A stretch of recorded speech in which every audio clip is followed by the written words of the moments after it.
We're back with the breaking news on the House Intelligence Committee's chairman, House Intelligence Committee Chairman's secret visit to the White House grounds on the day before he went public with claims about surveillance of the Trump transition team. And the chairman, Devin Nunez, is joining us now live. Mr. Chairman, thanks very much for joining us. It's great to be with you tonight, Wolf. Thank you. So why did you meet with a source on the White House grounds the evening before you came out in that news conference?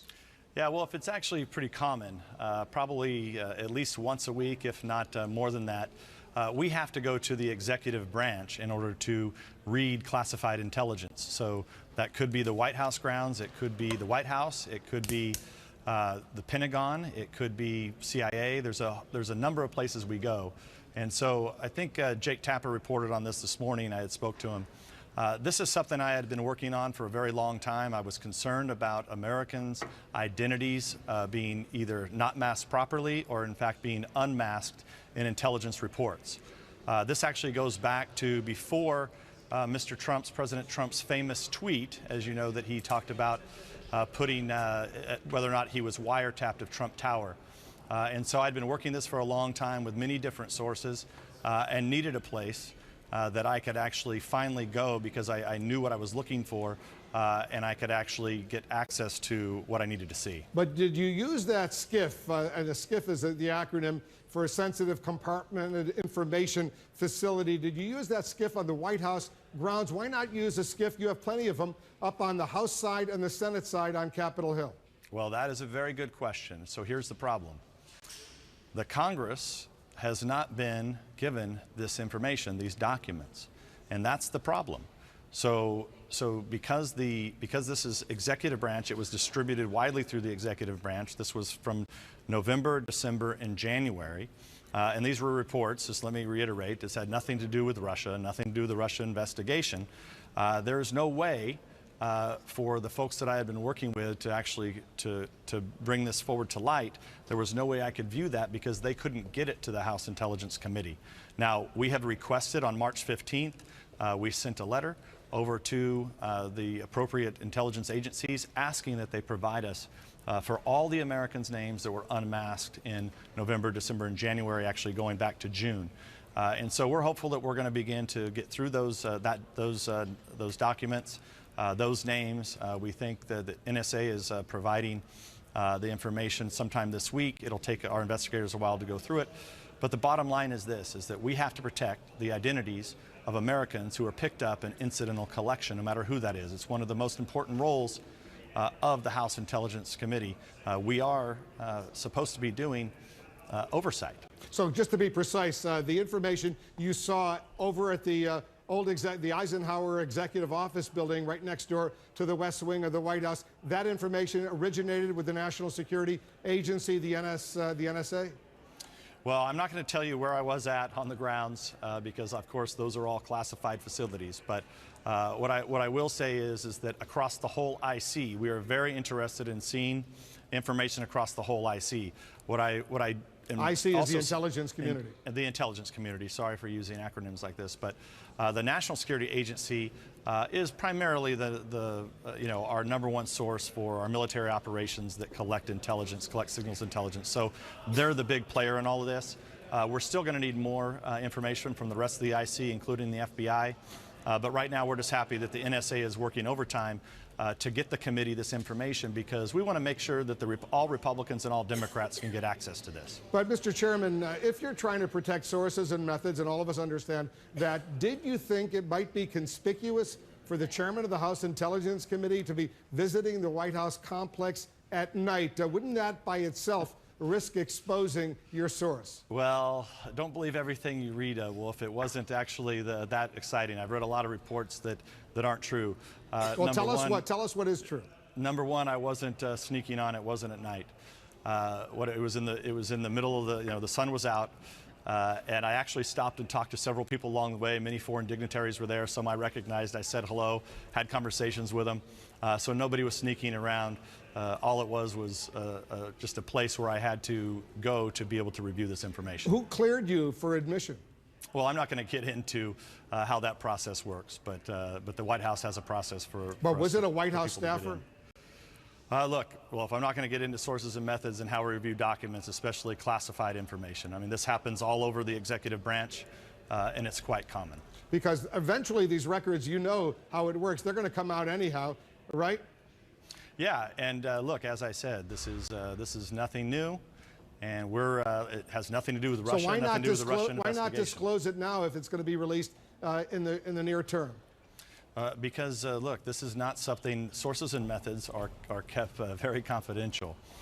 We invite whistleblowers to come forward, and in fact, we've had many people come forward to the committee in recent weeks because there's been so much attention on this.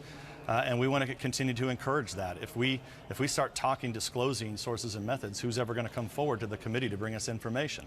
In addition to going to that secure room to look over these documents, did you have other meetings at the White House? Did you meet with the president or any of his aides while you were there that night? No, and in fact, I'm quite sure that I think people in the West Wing had no idea that I was there. Look, I go over there a lot. I go over there often for meetings and briefings. To meet foreign dignitaries, all those sorts of things. I go to all the agencies. It's part of the role of oversight. And all of our members go to the executive branch. But you understand how it would look.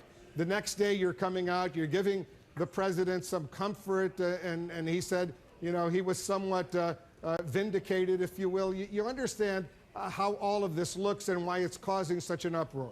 I do. I completely do. But the fact of the matter remains that this is information that I had long before Mr. Trump even made his famous tweet. So, and look, if I really wanted to, I could have snuck onto the grounds late at night and probably nobody would have seen me. But I wasn't trying to hide.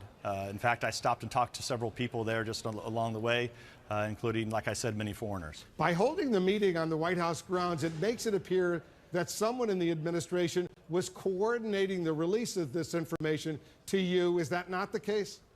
No, it's not the case. Like I said, this is something I've been working for a long time, and I had to find a way for me to have access to the information because we couldn't get the information down to the committee. And this was a way I could facilitate me getting that information.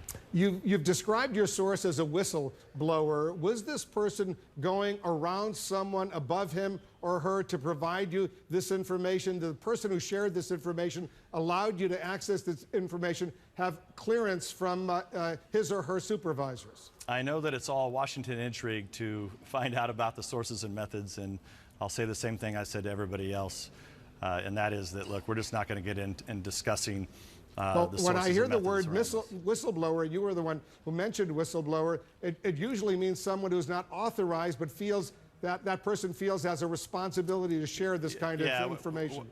So we have a lot of people who give us information to our committee. There's lots of different ways that you can come forward. You can ask for official whistleblower protections. You can be an informant to the committee. You can just provide information to the committee. A lot of it, there's nothing wrong. If we ask questions to people within the IC, to officials, they're supposed to give the oversight committee the answers. And we want to encourage that activity. We don't want to discourage it. And anytime I start to talk about who, what, why, when, where did I go, it's not healthy, and it shouldn't be discussed in the public. Here's the question that jumped out at me. Why would you need to brief the White House on what you yourself have called executive branch documents? Well, because remember, we get a lot of documents from the executive branch, whether it's the Department of Defense or CIA or others. We have to go to those agencies a lot of times to see them. I wasn't planning on going to the White House the next day, but after I was able to read what I read, I realized it had nothing to do with Russia, but had everything to do with individuals whose names were included into intelligence reports. I was very concerned, and I thought that the President of the United States should know, and that's why I went and told him. Let me turn to the contents of the reports that you've seen, and obviously we have not seen those reports. Do they specifically name the president or quote him by name, otherwise known as unmasking? So what I've said before on this, Wolf, is that we do know there was additional unmasking done. And I'll leave it at that. Hopefully we can get the agencies to get that information to us. In addition, there was information, it looked like it was legally collected, but it was information on the President Trump and his transition team. Was his name specifically mentioned? Yeah, I can't get into that because these are clearly classified reports, and so until we can get all of them, but I can tell you it was very clear that it was on President Trump and his transition team. What about of current White House officials, Trump campaign staffers, Trump family members, and all of this happened after the election, during the transition, not during the campaign, right? That's correct. What I saw appeared to be like it was from November, December, and January. And I hope that people pay attention to this. This is a real issue, and what I'm raising here is vital to national security. We cannot allow Americans' names to be either masked improperly or unmasked improperly, and we have a duty and a responsibility to get to the bottom to see if this was done properly or not. Was there anything illegal? It depends. We don't know yet. We do know that there was one name. The only crime that we know has been committed so far, assuming that General Flynn was picked up on some type of incidental collection, that was illegally leaked, if that is in fact the case, and that is any other names illegally leaked, unmasked? We don't know yet, but there are additional names that were unmasked. Because previously you suggested there were. Yeah, no, there are additional names that were unmasked, and that's what raised concern to me. Well, you saw actual names in the reports you read at the White House complex? Yeah, I mean, it was pretty clear who they were talking about, what the reports were referring to. But you were surmising, you were concluding who the names were. Did you actually see names? For the most part, they were masked, but like I said, there was additional unmasking, which is why we're trying to get the intelligence agencies to cooperate and provide us the information so we can figure out who asked for that name to be unmasked and who the name was. Because you say for the most part, elaborate. I want, if you could be specific, were there specific names that were inappropriately, if not illegally, unmasked? So I don't know if, I think inappropriately is for sure the case. But what we should do here is we should wait until we get all the evidence to our committee. That's going to take a while. It's going to take a while for us to comb through it. But what I will say, and I'll be as clear as I can on this, it bothered me. As somebody who supports our national security apparatus, it bothered me that this level of information would be included in intelligence reports because it just wasn't necessary from my point of view. Legal or not. Were the calls in question, the transition team calls, that individuals were unmasked, were they involving foreign governments intercepted by U.S. intelligence or discussions by foreign governments about calls they may have had with Trump officials? I can't get into that because, as you know, a lot of what we do is classified in nature. But I will say that it had absolutely nothing to do with Russia. All the reports I saw had nothing to do with Russia, which is why I thought it was completely appropriate for me to, the next day, to go and talk to the president about this and why I thought this needed his attention. And look, we had been asking we already suspected this. I mean, I had people who had already told me this existed. And we've been asking the agencies since March 15th to provide us the names that were unmasked. But I know you have to go vote, and I'd love you to come back after you vote because there's a bunch of other questions I'd love to ask you. This is a lot of questions. I know it's a lot of questions, but this is important, and you have the answers. But very quickly before you vote, and hopefully you'll come right back after the vote, do you understand why it might have been better to avoid that kind of meeting at the White House? Yeah, but look, when I went over there, I was expecting to see what had been described to me. I was not expecting to see what I saw, and that's why there was nothing clandestine about it. It was simply just going through there, saying hi to people, going in, looking at what I needed to look at, figuring out it had nothing to do with Russia at all. And had everything to do about American citizens being caught up in surveillance of some kind. And I thought that it was important for the president to know, and that's why the following day I went and briefed him. One final question. I know you're going to go and vote. Those 4 tweets from 3 weeks ago that the president leveled those charges against President Obama for ordering the wiretapping of Trump Tower, you don't believe that, do you? No, I mean, I said just days after that that didn't happen. Days after that, and largely the media. So he should not feel vindicated. Well, look, I'm not going to get into how people feel or don't feel. I just know that I was very clear with all of the media and the American public that I didn't think that those tweets were accurate. However, I will say, I said this the whole time, I am concerned about additional unmasking and if any other surveillance activities were used. And look, clearly that appears to be the case in this matter. Mr. Chairman, you've been very generous with your time. I know you got to run and vote. If you can come back, we'll continue this conversation. Thanks so much for joining us. Thank you, Wolf. Appreciate it. Thank you.